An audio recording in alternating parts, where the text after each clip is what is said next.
మీరు తెలంగాణ ఉద్యమంలో చాలా కీలకంగా వ్యవహరించారు. అలాగే కేసీఆర్తో కూడా బాగా సన్నిహితంగా ఉండేవాళ్ళు. మీరు ఎస్సీ ఎస్టీ కమిషన్ చైర్మన్ గా, అలాగే మెడికల్ కు సంబంధించి ఇన్ఫ్రాస్ట్రక్చర్ లో కూడా మీరు పనిచేసినట్టున్నారు. అయితే గత 10 ఏళ్ల పాలనకి ఇప్పుడు చూస్తున్న ఈ 7 నెలల పాలనలో తేడా ఏముందండి?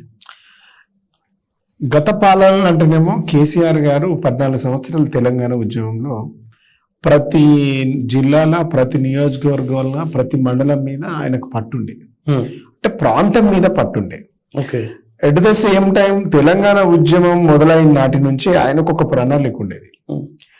తెలంగాణ కోసం కొట్లాడడానికి ఎట్లయితే ప్రణాళిక చేసుకున్నాడో, తెలంగాణ వస్తే ఎట్లా చేయాలనేది కూడా ఒక ప్రణాళిక వేసుకున్నాడు. ఆయన ముందస్తుగా ఒక ప్రణాళిక వేసుకుని పెట్టుకున్నాడు.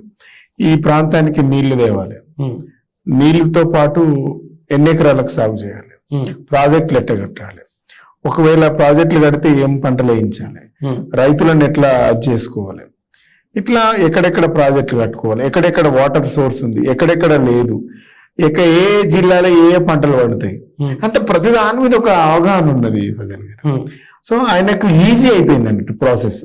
తెలంగాణ రావడం కన్ఫర్మ్ ఇయ్యాల కాకపోతే రేపు అనే దాంట్లో ఆయన ఉండి తెలంగాణ వస్తుంది అన్న తర్వాత ఆయన ప్రణాళిక ఆయనే రచించుకున్నాడు. రచించుకొని ఇక్కడ ఉన్నటువంటి తెలంగాణ సమాజానికి గత 60 సంవత్సరాల సమైక్య రాష్ట్ర పాలనలో అసలు ఆ పాలనకు మనకు ఎట్లా చేయాలనేది ఆయనకు ఒక ప్రణాళిక ఉంది. ఎందుకంటే తెలుగుదేశం పార్టీలో ఉన్నప్పుడు జన్మభూమి కార్యక్రమం అట్లాంటి కార్యక్రమాలు చేసింది కదా.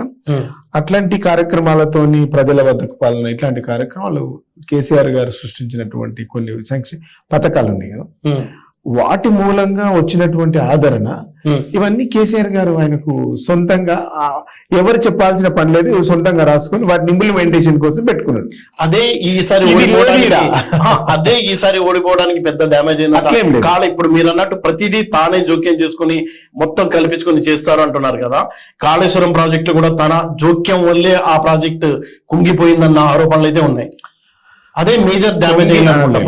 కుంగిపోవడానికి తెలంగాణ మా పార్టీ దాంట్లో కూడా జోక్యం కుంగిపోవడానికి, కాళేశ్వరం కుంగిపోవడానికి, పార్టీ ఓడిపోవడానికి ఆ రీజన్స్ కావు.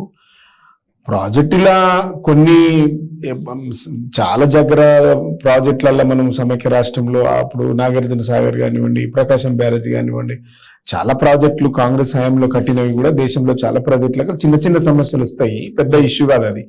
అయితే వాటిని ఇంజనీర్స్ కొంచెం సెట్ చేసుకోవాల్సి ఉండే. ఒకవేళ అవి వచ్చినట్టుంటే దీన్ని మనం లేదో పెద్ద బ్లాక్ మెయిల్ చేసి వీళ్ళేదో మమ్మల్ని బదనాం చేస్తారు, కానీ దాన్ని కాపర్ డ్యామ్ వేసుకొని నీళ్ళు ఇచ్చి జనంకు అది చేస్తే అది పెద్ద నష్టం జరిగిపోతుంది. కాకపోతే ఏంటంటే కాంగ్రెస్ పార్టీ మమ్మల్ని ప్రొజెక్ట్ చేయదలుచుకున్నది, అంటే దోషులుగా చూపించాలనుకున్నది. అంటే బీఆర్ఎస్ పార్టీ హయాంలో పిల్లరు కుంగింది, సక్సెస్ అయింది కాంగ్రెస్ పార్టీ సక్సెస్. అంటే ఇప్పుడు అదే ఎలక్షన్ మూడు అంటే గోబెల్ ప్రచారం చేసిండ్రు కాంగ్రెస్ పార్టీలు, గోబెల్ ప్రచారం చేసిండ్రు అంతే తప్ప కేసీఆర్ నిర్ణయం వల్ల లేకుంటే ఇండివిజువల్ నిర్ణయం వల్ల అంటే అన్ని చాలా సక్సెస్ అయినాయి కదా. అంత సక్సెస్ అయినప్పుడు ఈ 10 ఏళ్లలోనే జనం ఎందుకు బోర్గా ఫీల్ అయిపోయి టోటల్ గా తెలంగాణలో, ఉత్తర దక్షిణ తెలంగాణలో పక్కన పెట్టేశారు? ఏదో గ్రేటర్ హైదరాబాద్ లో కొంత పరువు కాపాడుకున్నారు. అసెంబ్లీ ఎన్నికల వరకు గ్రేటర్ లో మొత్తం వచ్చింది, మళ్ళీ పార్లమెంట్ ఎన్నికలు వచ్చేసరికి అది కూడా పోయింది. అయితే ఇప్పుడు 2 విషయాలు, బోరుగా ఫీల్ కాలేదు. కాంగ్రెస్ చేసినటువంటి దుష్ప్రచారం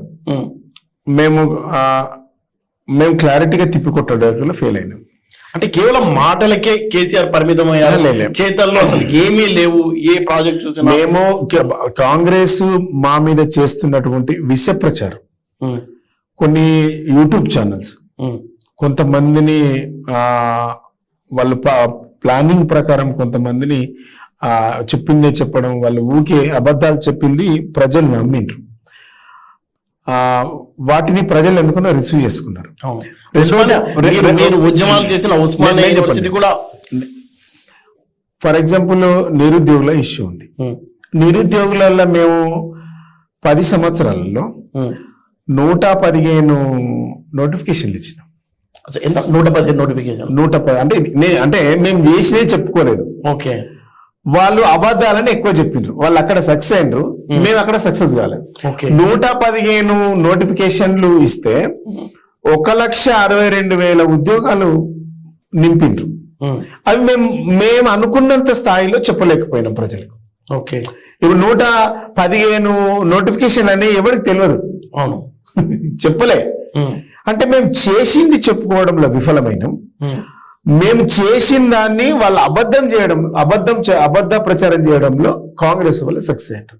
నిరుద్యోగులకు వాళ్ళ తోడై వాళ్ళ విష ప్రచారం చేసి నిరుద్యోగులతోని వాళ్ళు మేము రాగానే ఇట్లా చేస్తాం అట్లా చేస్తాం అని విద్యార్థులను యూత్ను రెచ్చగొట్టి నిరుద్యోగులను రెచ్చగొట్టి మొత్తం గ్రామాలలో తింపి గ్రామాలలో బస్సు యాత్రలకు వాళ్ళ కొంతమందిని ప్రిపేర్ చేసి గ్రామాలలో పంపించి నిరుద్యోగులను ప్రతి గ్రామంలో ఓటర్స్ దగ్గర పోయి కాళ్ళ వేళ్ళబడి మేము కాంగ్రెస్ వస్తేనే మాకు ఉద్యోగాలు వస్తాయి అనేది ఒక బలంగా వాదన తీసుకువెళ్ళారు. ఈ 1,62,000 ఉద్యోగాలు ఎవరు మర్చిపోయినరు. మాకు ఉద్యోగాలు రాలేదు, డిఎస్సి ఉద్యోగాలు రాలేదని ప్రొజెక్ట్ చేసిండ్రు. వాస్తవంగా మేము వేసినటువంటి ఉద్యోగాలు సమైక్య రాష్ట్రంలో 2010 నుంచి రాజశేఖర రెడ్డి రోషయ్య గారి వారి పీరియడ్ లో 10 సంవత్సరాలలో 26,000 పోస్టులు ఫిలప్ చేస్తే ఈ రాష్ట్రానికి దక్కింది 6,000 పోస్టులు అండి 10 ఏళ్లలో. ఓకే. కానీ తెలంగాణ రాష్ట్రంలో 10 సంవత్సరాలలో 1,62,000 ఉద్యోగాలు నింపిండ్రు. ఇప్పుడు ఈ ముఖ్యమంత్రిగా చెప్పుకుంటున్నటువంటి నేను వచ్చిన తర్వాత 30,000 ఉద్యోగాలు ఇస్తామని చెప్తుండే కదా, ఇచ్చినామని చెప్తుండే కదా. ఈ 30,000 ఉద్యోగాలు కలుపుకుంటే 1,92,000 ఉద్యోగాలు మేము ఫిలప్ చేసినట్టు లెక్క. అవును, మీ హయాంలోనే. అరే ఇది అంటే ఇదంతా ఓడి చెప్పిండు. మేము ఏకాడికి ప్రభుత్వము పథకాలు వీటి మీద దృష్టి పెట్టాం తప్ప నిరుద్యోగుల కోసం ఇంత చేసినామనేది మేము చెప్పలేదు. ఇది ఇక్కడ మేము ఫెయిల్ అయినామని ఒప్పుకోవాలి. రెండో అంశం, ఈ ఛానల్స్ చేస్తున్నటువంటి కొంతమంది యూట్యూబ్ ఛానల్స్లలో మా గురించి విపరీతంగా ట్రోల్ చేసిండ్రు. అసలు అడ్డగోలు కొంతమంది బీఆర్ఎస్ అంటే గిట్టనోళ్ళు, ప్రభుత్వం అంటే గిట్టనోళ్ళు, కేసీఆర్ అంటే గిట్టనోళ్ళు విపరీతమైన దుష్ప్రచారం పని కట్టుకొని చేసిండ్రు. వాటిని మేము కంట్రోల్ చేయలేకపోయినాం. మేము ఏకాడికి 32 కాలేజీలు ఇచ్చినామని చెప్పుకున్నాం తప్ప మేము ఎక్కడ కూడా యూట్యూబ్ ఛానల్లో ఒక మూడు ఛానల్లో 30 ఛానల్లో పిలిచి అరే మా మీద ఎందుకు నెగిటివ్ ప్రపగండ చేస్తుండ్రు అని వాళ్ళతో పిలిచి కనీసం చిట్చాట్ చేసి ఉంటే చాలా బాగుండేది.